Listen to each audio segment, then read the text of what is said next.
पालन करो, प्रकृति को सहेजो। प्रेरक बन जाओ, जागो।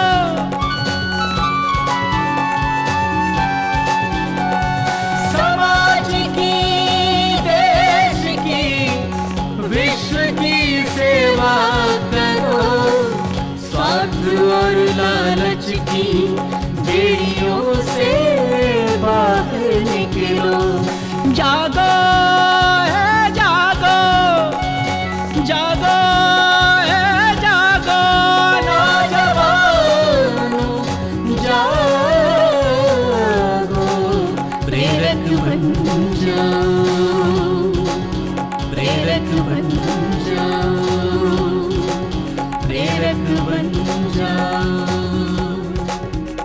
ऐसा माना जाता है कि ईश्वर ने कुल 4 अवस्थाएं हैं इस सृष्टि में।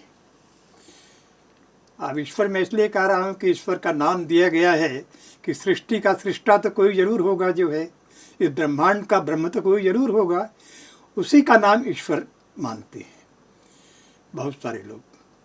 तो जो सृष्टि बनी है उस सृष्टि से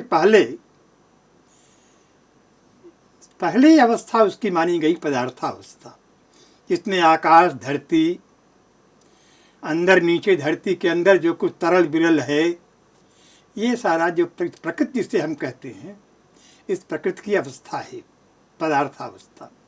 दूसरी अवस्था जो है वो प्राणावस्था है। प्राणावस्था में जो है जंगल वगैरह आते हैं जिसमें प्राण है, फसलें आती हैं, पेड़ पौधे आते हैं, प्राण है उसमें। तीसरी अवस्था जो है वो जीवावस्था है। जीवावस्था में पशु पक्षी आते हैं। और चौथी अवस्था जो है ज्ञानावस्था है, जिसमें मनुष्य आता है। तो मनुष्य के आने से पहले इतनी सुंदर धरती, इतनी सुंदर सृष्टि, इतनी सुंदर ब्रह्मांड, सारा सब जो है ये मनुष्य के लिए ही है। सब जो है बहुत सुंदर दुनिया बनाई थी, लेकिन मनुष्य ने अपनी करतूतों से इस दुनिया को जो है आज रहने लायक नहीं बना सका। आज का जो विकास का मॉडल है, आज उसने सबसे अधिक क्षति पहुंचाया है तो पर्यावरण को पहुंचाया है। हमारे यहाँ मैं अपने पूर्वजों की दाद देता हूँ कि उन्होंने पूरे पर्यावरण को जो है हमारे रोज़मर्रा के जीवन में हमारे धर्म का हिस्सा बना दिया है। गांव का कोई स्त्री पुरुष नहा करके पवित्र भाव से जब पीपल और नीम के पेड़ को जल देता है, एक लोटा जल ढालता है, तो वो नहीं जानता है कि कार्बन डाइऑक्साइड क्या है, ऑक्सीजन क्या है, लेकिन ये धर्म है, धर्म का हिस्सा है ये। चूँकि ये दोनों वृक्ष जो है 24 घंटे ऑक्सीजन देते हैं, इसलिए हमारे पूर्वजों ने कितनी सुंदर रचना किया कि वो उनको नित्य जल मिलता रहे। गांव के कितने लोग जल ढालते होंगे इन 2 वृक्षों पर। मित्रों, यहाँ जन्म देने वाली माँ तो थी ही, 5 माताएं हैं यहाँ। धरती भी हमारी माँ है, गाय भी हमारी माँ है, तुलसी का पौधा भी हमारी माँ है, गंगा नदी भी हमारी माँ है।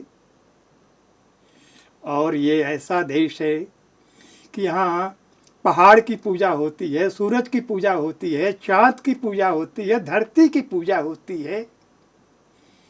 यह ऐसी संस्कृति यहाँ रही है कि नागपंचमी के दिन विषधर नाग को भी दूध और लावा खिलाने की संस्कृति रही,